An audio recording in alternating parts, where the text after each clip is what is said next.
This time on Roadkill, 13 years of burnouts finally catches up with us. The Roadkill Raunchero is back and going to prison.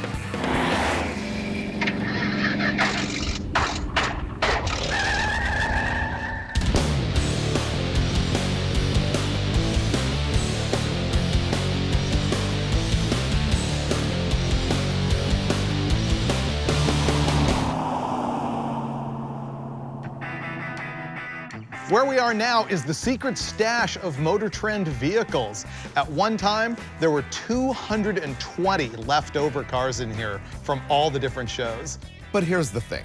We've been told to clean our room, so to speak, and in order to make space for any new junk, we have to find a new home for some of our old junk. So in this episode, we're unofficially retiring one of our favorites, giving it one last adventure before parking it in a new joint where any of you can enjoy some visitation rights.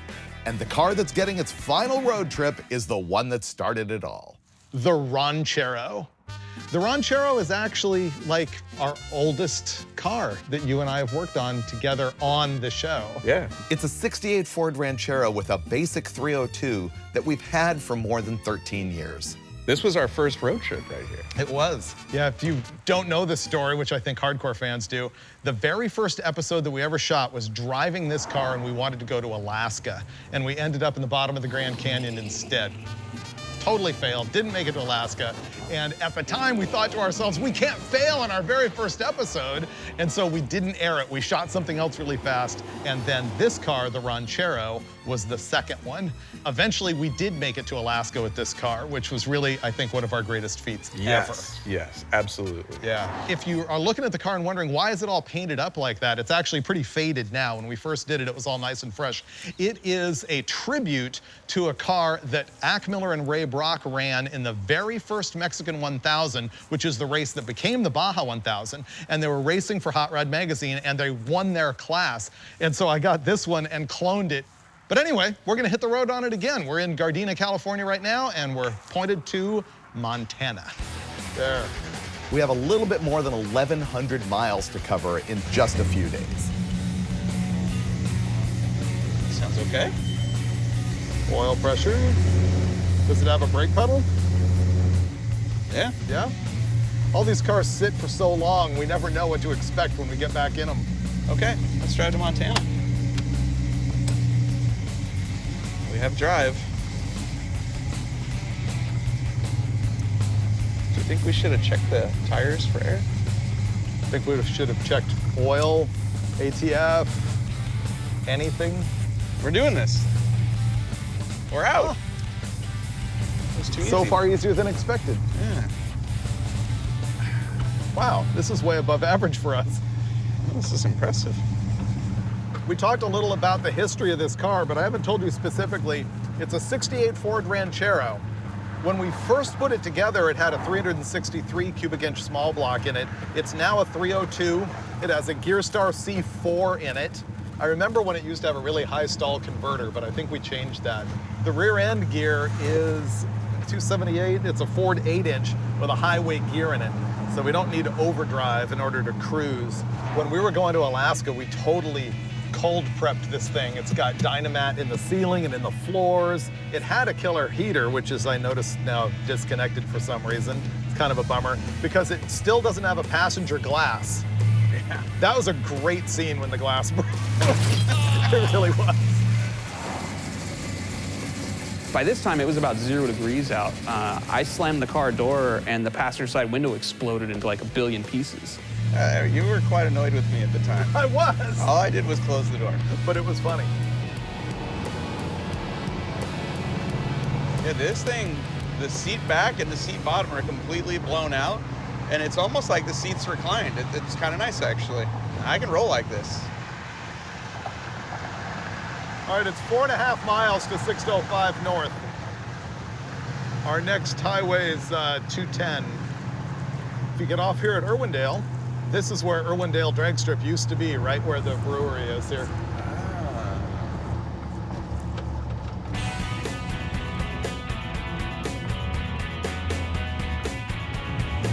Looks like it's starting to rain. And as usual, stopping at the AutoZone to stock up. We need some Duralast wiper blades, and we usually get a road tool kit as well.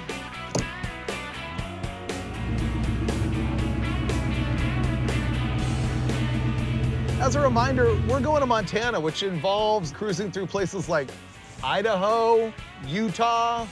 I didn't expect the snow to come in California, but we just froze, man. And there's still no window in this thing. But you know what? You can always count on Mike Finnegan to heat things up. Bring the sunshine, Mike. Oh, there we go. There we go. Oh, yeah. Ooh, that's all torque converter. Yeah! I thought I could count on you, but that was a fail. Is this where we stayed with the lowrider and ate at Denny's in the casino 3 mornings in a row? We hit Las Vegas. That's 280 miles today without any major hiccups. But this is the Raunchero, so the only gambling we're doing is seeing if this thing will make it another 860 miles. Happy day from Las Vegas, Nevada. We found out last night that the Raunchero will cruise easily 90 miles an hour all day long as you don't want headlights or windows. Allegedly. What do you want to fix first? You know what, let's move the electric fan switch inside the car so we can turn this on and off from the convenience of the driver's seat. Oh, so by extension, does that mean you want to control the lights from inside the car too? Well, no. That's less of a thing to me, actually. Oh, The okay. headlights you can always just turn on because at night you just leave them on. Right. But the fan, you need to turn on and off every single time you park the car for lunch or whatever. Oh, this is mid-level lazy. Because like full lazy, which is what I was going to go with, was just put a switch in here for the headlights right next to that switch. But you are saying move the fan switch in the car, but Mike, go ahead and just put a switch for the headlights under the hood. That's correct. That's mid-level lazy. Yeah. I can get down with that. Sure. All right, let's dig in. Electrical stuff. I need cutters.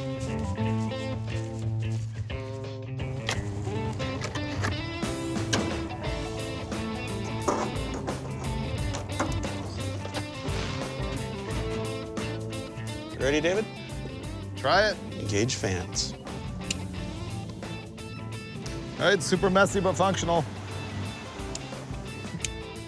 Fan off. Not proud. Power comes out of the battery into this fuse. Yeah. Out of this That fuse. seems to be working. I tested it. Into this. Both of these yellow ones are power coming from the battery. Okay, that's a ground, Okay. which means that's in there. This big switch should be the lights. Okay, there's no power at any of the wires to the back of this switch. What color are the wires? Is it one of the many? All black. That doesn't make sense either. So, 2 of them are black with white stripes and 1 of them is just black. Trying to get some driving lights on the thing. We're actually skipping trying to make the factory headlights work and going to the driving lights. There's aftermarket switches under here, but like everything's wired in red. It's all weird. Right now, we think the relay might be ground triggered, and so I've got a ground wire that I'm gonna shove in the connector, and Mike's gonna see if the lights go on. Okay, ready? Yep. Now? Dude! No, doesn't work. So, not ground triggered? None of that sparked though, so there's no power, so it's neither power nor ground. Let's just run all new switches. Troubleshooting all of this mess is gonna be a time suck. So then, tell me if, I hear a relay clicking. Yep, Both of them? yep. Nice. We're totally just field repair butchering the wiring here. There's no neatness involved. And in doing that, the reason why we're making these lights work instead of the factory headlights is because we already have a relay like wired up for those lights. You can't just run factory old car headlights through like a 16 gauge wire. It's gonna burn it up, and the modern switches that you can buy tend to be garbage also, and they'll just fry. All right, done with that butchery. Moving on to making the windows work. I'll pay you $100 if you put the glass in, make it work, and then slam the door and shatter it. What makes you think you gotta pay me? When we shattered the window out of this thing, we actually loved the car, and I found a junkyard that had another window. I think I bought it on eBay or something like that. Let me just get the glass in there, and then I can get it up in position. All Okay, can you lower the glass onto that? One there. Perfect. Oops. No way. After all these years. Ta-da! Passenger side window. That is a historic roadkill moment. Wow. This window is ridden around in the bed of this thing for 10 years. Uh-huh. And finally in there. Fixed it in a parking lot in Las Vegas. This place really is lucky. Let's just stay here another day. I mean, clearly nothing bad can happen. This calls for a victory celebration, David. You got Cry beer? of the bison. Oh, it doesn't work again. Maybe it has to be running. Oh, I hear the bison horn. Oh, there we go. Bison horn. It's working. Won't go all the way up. The regulator is like tilted. You got it up higher than it went before.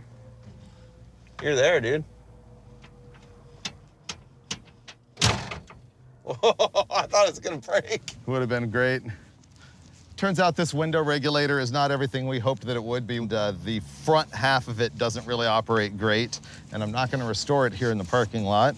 So we've got the window held up, and I'm taping it up, and we're gonna go. That's as good as that's gonna get. We're out of here. I think we're gonna go check out the Valley of Fire. And we're off. 1.5 miles to Craig Road.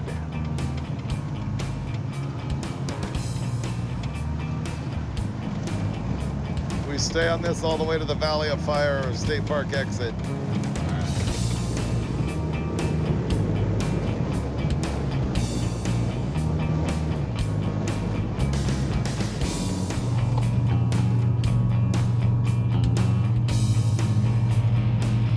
Well, this is pretty cool.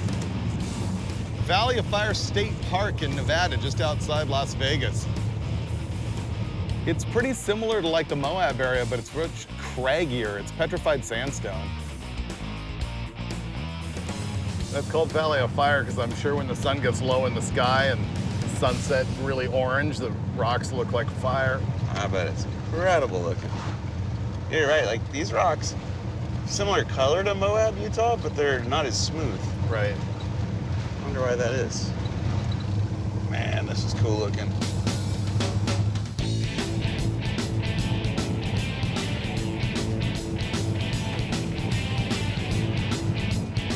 At this point, we're almost 500 miles into this final trip, and honestly, we're starting to love the Raunchero again. There are just so many memories in this car.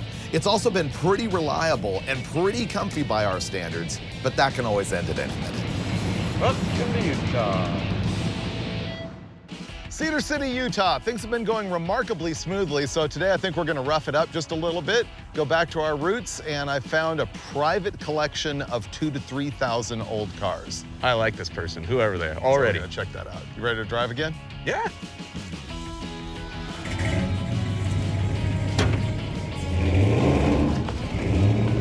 It's pretty bumpy. Yeah. There is kind of racetrack here, though. Should we try it?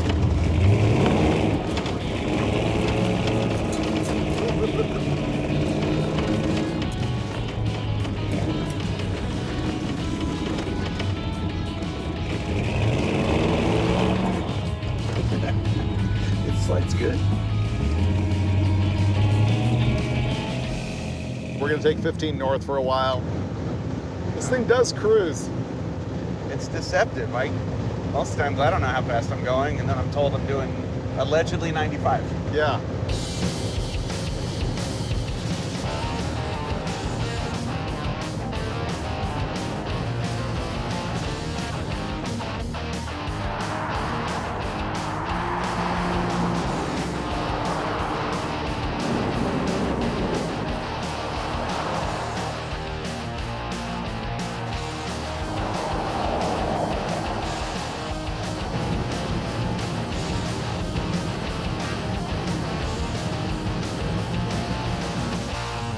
A friend of a friend owns this secret stash, which is like 10 acres of nothing but great old cars. Couple Another javelins. Another javelin. 3.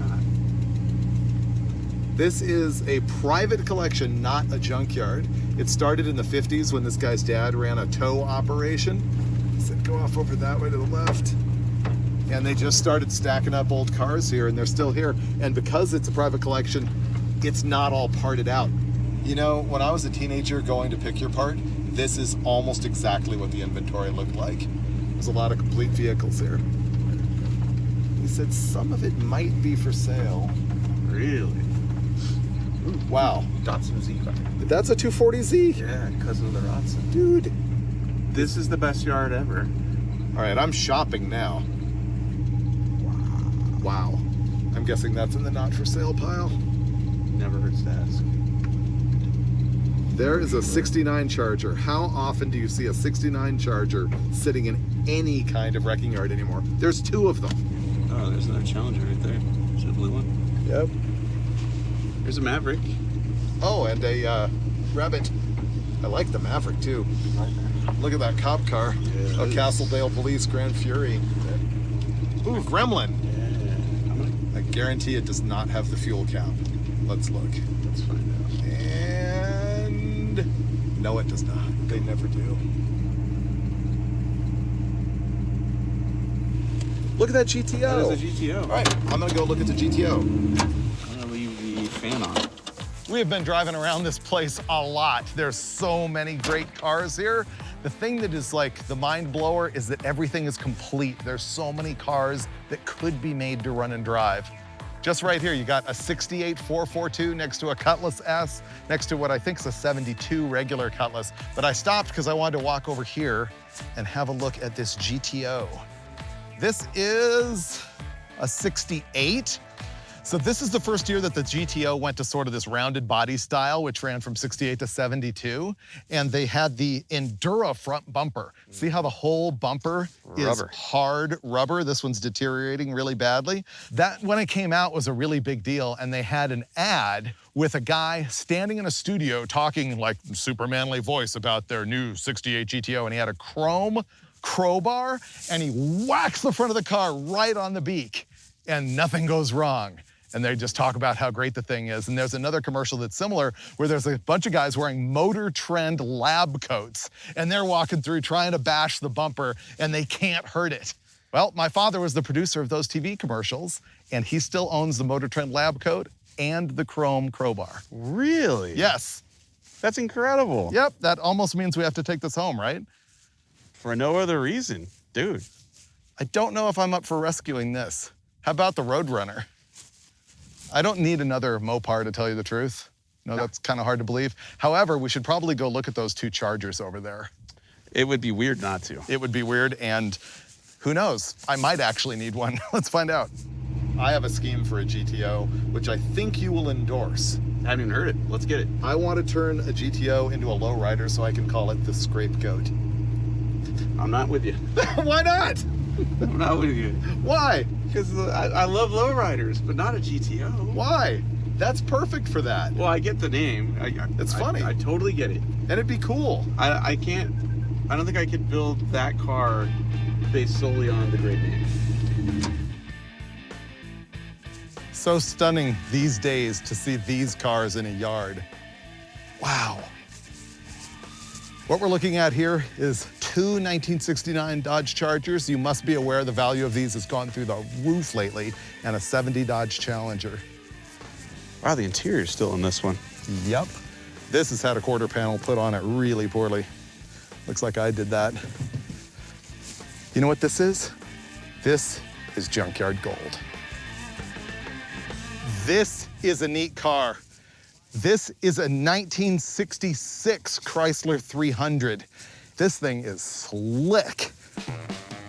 Wow. It's still got the bucket seats, the white interior. Wow, this is nice. This would just be swank. Huh. It's like a 361 or a 3B3. Okay, hear me out on another scheme I've got. Okay. I want a Carmen Ghia with like a Roadster Shop chassis. All right. V8 in the front, trick chassis. More allowable than the lowrider GTO? Yeah, because you didn't do it solely for a name. It guarantees at least a slightly longer attention span from you.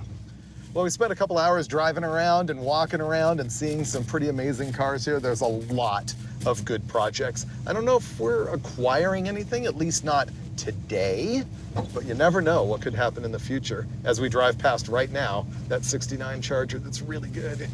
And so tonight we're off to Salt Lake City for the night. We've got another friend we're gonna visit there tomorrow.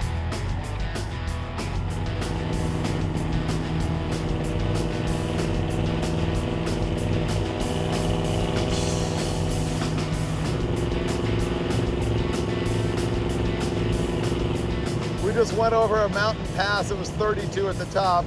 Apparently it's like almost 40 now, but it is cold in the Raunchero. If we don't freeze to death by morning, our next stop is gonna be really bitchin'. In fact, we're gonna go see some guys who you probably recognize. It was freezing last night, but we did make it all the way to Salt Lake City, and because we were nearby, we figured we needed to stop in for a little Motor Trend crossover with the guys from Bitchin' Rides. Yep, we're at Kindig Design with Dave Kindig and Kev Dog. How's it going, guys? I thought I'd bring this thing in for a little cut and buff. Can you, like, help us out, make it look good? I've already been putting a list of things that we can do to this: a chassis, new motor, little paint, little polish. I think we're good. Let's just get it in the shop. We'll start now. I think we got one piece of glass that's good. 2 days, 2 days, that's our expectations. 2 days? 2 days, perfect. This is a blast from the past, isn't it? Yeah, this thing was the very first vehicle we shot for an episode 13 years ago. Wow. Yeah, and you guys are what, 10 years on Bitchin' Rides? Yeah, 11, almost 11, yeah, but yeah. So you guys know each other from mini truck days, Yeah, right? yeah. Mike actually shot my very first mini truck for Mini Trucking Magazine. Very poorly. The truck's green, but it looks more yellow based on my artistic abilities at the time. But I do remember writing a decent article for Mini Truck. Hey, I was excited. It was the end-all be-all to me. That was my very first truck in a magazine, so I was like, it could have been purple, and I would have been happy with it. Wow, that's cool. And if you're not familiar with this whole program, these guys just won the Riddler Award, which is a really prestigious thing at Detroit Autorama, and you guys have the vet in the trailer, right? Yeah, we Yep. just got back from Salt Lake Autorama, so we actually got 11 cars actually still in the trailers and coming out slowly. So So this car is completely hand-formed out of aluminum. It looks like a Corvette. There's no Corvette in it whatsoever. Yeah. Nothing. They built the body of this thing by hand. this is entirely Yeah. Raunchero with absolutely zero hand-fabricated parts on it. That's right. We did install the windows ourselves, and he pointed out that he liked the windows. Really? Yeah. Yeah. Oh, you this did. isn't even a real window. It's being held in with gaff tape. You just don't know it. Awesome. Yeah. Can we check it out? Yeah, let's go. Absolutely. Okay, Let's cool. go check it out. We can fit 3 cars in here, 2 on the top, 1 on the bottom. Then we have an apparel store inside of there, and then the lounge. Yeah. So, nice little escape. Look at the brake. The rotors are polished. They're polished stainless, so they're actually functional. We'll actually use those. This has got so many trick pieces on it, guys. It's all aluminum. Obviously, it all started out as 4x10 sheets of 4041 aluminum, hand rolled out all in here. It's got a 3/8 thick monocog inside of the 2 pieces, the top and the bottom bodies. Wow. The V12 is from Racecast down in Australia. Yeah, we've met those guys. The guys who make this V12 LS engine actually bought a car from Roadkill at one time. Look at that. Yeah. This car has so much more presence in person than it does in the photos. And it's pretty cool in the photos. Yeah. I mean, the body style and stuff, it's actually kind of unfortunate it's not out on the ground right now because literally it's at belt height. It is crazy to see how low this top is. All the suspension is hung off the engine. So you can see there's the upper control arm. Yep. There's a coil that's mounted just like that. That's what holds all the suspension, and the lower control arm is mounted off the oil pan. Wow. So it's So based on brand new everything's F1 hanging off the technology, engine. basically single lateral coilover with the sway bar built into the lower link. We took the alternator and the starter and we put them in the bell housing, so there's nothing on the side of the block. And then when we had Racecast cast the block, we had them take all the webbing off. That's cool. So it just has like 6 bumps on each side, so it's completely smooth. Yeah. And it's really, really, really cool. Man, this is just like the car in our next episode, but a little better. Is there even one zip tie on this car anywhere? Yeah, there's some under Yeah, the there's dash. some under the dash. Under the dash? Literally, Okay. there is one part on this car that's recognizable out of the box, and that's the Haltech CAN bus computer program to run the entire car.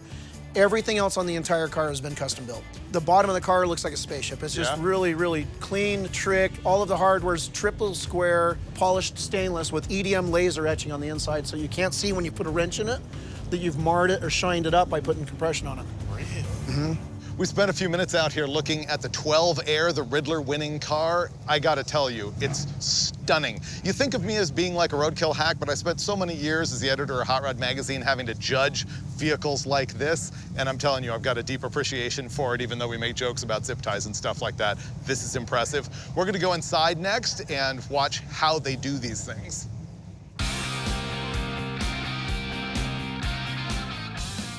You probably remember this Yeah, I car. know It's this one. really a nice car. Roadster shop chassis, LSX 454 with a Harrop Australian injection. We 3D printed, actually, the intake pieces. We've got a lot of really cool stuff here that we do, a lot of technology. So Faro 3D scanner, the Stratasys 3D printing, we've got CNC machines, we've got old school mills and lathes. So we build a lot of parts for all of these cars instead of just buying them and strapping them on. Oh, yeah, 100%. That's the difference, right? Yeah. Yeah, that's how we do ours too. The first stop behind the showroom was in the body shop area. This is the body shop. And basically, this is one of our paint booths. We have another one at the other end here. But everything in the shop starts with the rendering. And the thing that's mind-blowing is all of these illustrations that Dave has done. They're all up here on the wall, and I understand they go back into the 90s. This is really where he comes up with his ideas for building the cars and comes up with concepts that he can show customers so that they know what they are going to build. They sort of have a target, and then in the rest of the shop, it just starts to actually happen. Here in the body shop is where we also started to see the concept that they're building here that is the CF1 car. They sell them as roadsters and also as cabriolets. They come with a Lingenfelter 427 roadster shop chassis. The body appears to be an early Corvette, but they will custom tune these things and build them for you to drive. So I only sell them as complete cars, deposits on all of them, and we sold 30 of them so far. Yeah, you can see we got chassis stage, body stage. Yep. Is that roadster shop stuff? Yep. Even to this day, we still use the old school, you know, the mill and the lathe. These are just so handy to have. Most all of my guys know how to run all of this old school equipment as well as the new stuff. The technology, though, in the last 25 years in business, the technology has grown just immensely. I mean, we can just design something up, literally like the glass on the Riddler car. The windshield and the rear window, we literally designed that on CAD, send an email, and then we get the parts. Really? This is a 69 Super B. We're calling it the Killer B. Again, it's sitting on an independent chassis from Roadster Shop, custom floor from Roadster Shop as well. 6-speed manual transmission, 1,500 horsepower. Schumacher. Yep, it's a Schumacher. I see the DSR on it. This is gonna be badass right here. We're gonna build the ultimate 69 Camaro. We've moved the wheel wells forward 3 inches, 1 inch back on the back. I wanted to sink in the grille. I'm trying to create a new design of vehicle or a new category instead of resto mods. This is gonna be a mod rod. So a lot of the design elements like the RS headlights and that kind of stuff, I'm just trying to keep everything kind of Camaro-esque for 69, but yet sinking the taillight panel, sinking the grille 7 inches. Let's go where the shiny stuff is. Let's go that way. Got a dyno over here too. You guys probably get a kick out of that. Oh yeah. You guys have a dyno? Yeah. Oh baby. So this is where we keep all the shiny stuff. And finally, we went into the last assembly shop where the shiny stuff is. This is where the cars sort of get polished up, dyno tested, and then they actually drive every single customer car 100 to 150 miles to shake the thing down before they deliver it out the back door. Yeah, so there's some pretty cool stuff in here. You know, the Camaro. We got Kevin Hart's Challenger over here. It's got the Elephant in it, Roadster Shop chassis again. The shop's so much more than I thought. Yeah. You know, you don't get to see the whole picture of it usually. Yeah, it's a big operation. Yeah, There's it's a a lot big of moving operation. parts. Thanks for having us. Yeah, no worries. Thank Glad you. to see you guys. It's been Pleasure. fun. Thank you. Absolutely. Thanks for coming by. Thanks a lot. Best of luck on the rest of your journey. We need it. We need it. Hey, give us a call if you need any help on the way up there. All right, we will. I'll send a tow truck. Yeah.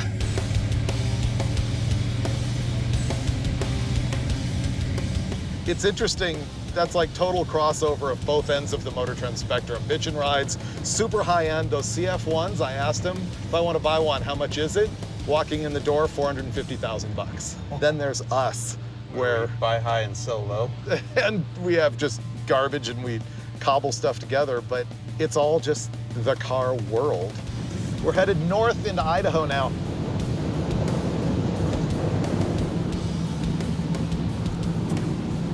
Oh, that's way better. I just killed a big breeze. I feel good. Amazingly, we're more than halfway to our final destination, and the Raunchero's not even breaking down, and it rides remarkably well for a car that doesn't cost 450 grand. Idaho! If you're a hardcore Roadkill fan, you will recall that this is the spot in the very first Raunchero episode where you shattered the window out of the passenger side of the car. In my defense, I think that glass was already frozen when I shut the door. Totally, I buy into that excuse. And I know you're definitely not gonna drive through every one of these mud puddles before leaving this parking lot. Nah. We've got like 300 miles to go, so we figured we'd thrash around in a dirt lot. Oh, wait, that's my side.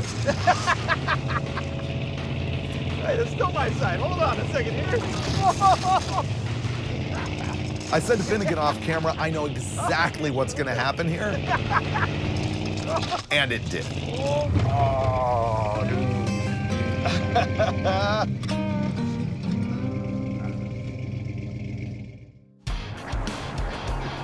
Hopefully we can get it off and fix it. Sometimes you pay the price for driving like an idiot. Hold on a second here. And now, Finnegan is paying the price for me driving like an idiot. Yeah. Fortunately, it looks like it's only popped off the outer bead. I think the inner one is on. Well, we stole the scissor jack out of the video crew's SUV, and we got a little air compressor, and I think we're gonna be able to just pop this bead back on. Hey, it's making pressure. We're up to 10. Oh, great. Hey!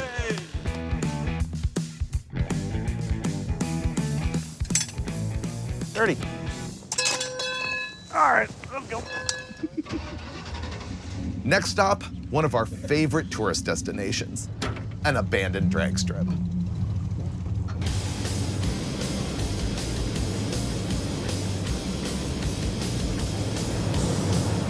Hi.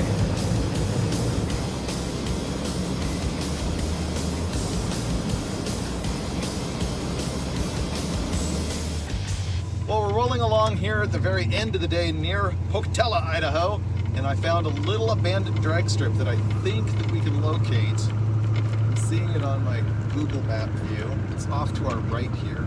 There's a tree line right here. Yep. And dirt road that's blocked right here. Yep, here's the entrance right here. Found it. Oh, that's a big drop. Private property, no trespassing. All right, that's better.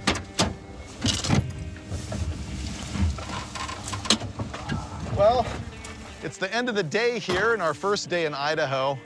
And I thought I had found myself another one of our old abandoned drag strips that we like to visit, and I did, but no trespassing, so we're not gonna get to check it out. This is nearby Pocatello, Idaho, and this used to be a little 8th mile track called Drag City. I couldn't find a lot about it online, but I know it was running till at least 1995. There's a YouTube video of him running here. Drag City, you might recognize that from the Janet Dean album, circa 1964, and the song of the same name. That's actually for Drag City in Fontana, California. This one here, Pocatello, Idaho, and actually I think there's another Drag City in Ohio or something like that. All right, we're gonna call it for the night. We're gonna roll into where? Idaho Falls. We'll see you in the morning. This was nice.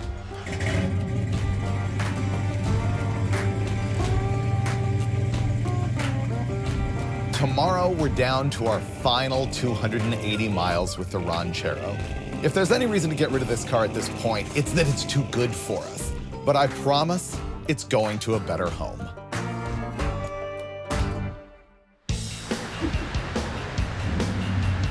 And now we're in Idaho Falls, Idaho. So we've gone 1,000, we have 200 left. It's about right. I think we can do this in 230. Right. one day. Oh, wow. That is abrupt. Not much of a merge. Ah. Right? To north? Yep. Okay. This is an aggressive interchange. Raunchero.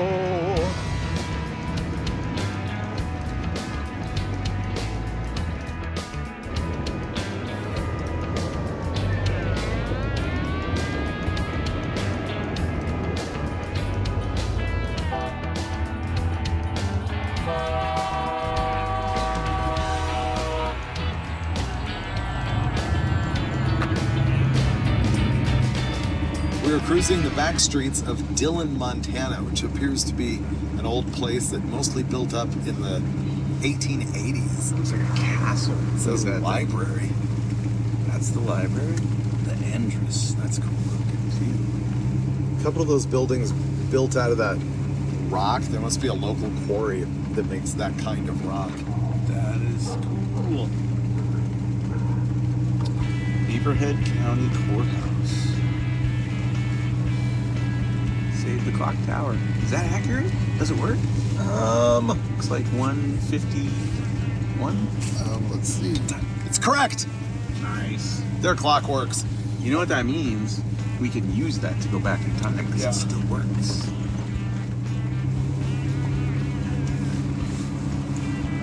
Wow.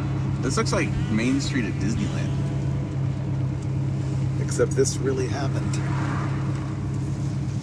Fuel Brothers. Eliel? Oh, Eliel Brothers. I want to go in here just to shoot pool and have a beer. Yeah, me too. Have you ever been to a town that didn't have a Chinese food restaurant? Oh, probably. I can't think of one. Probably at some point today.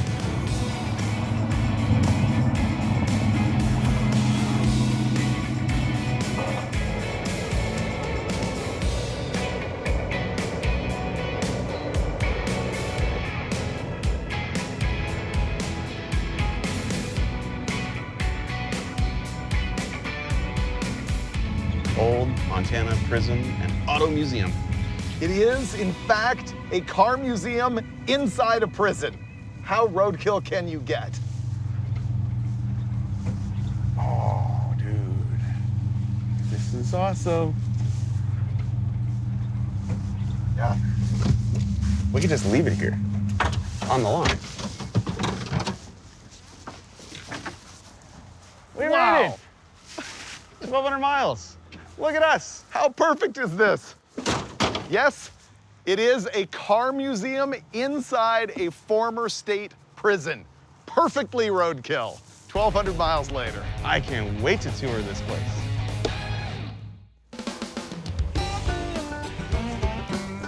When you think old Montana prison, you don't necessarily think car museum, but they have a car museum here. And it's big and nice and lots of stuff, so we're gonna walk around and see what's what.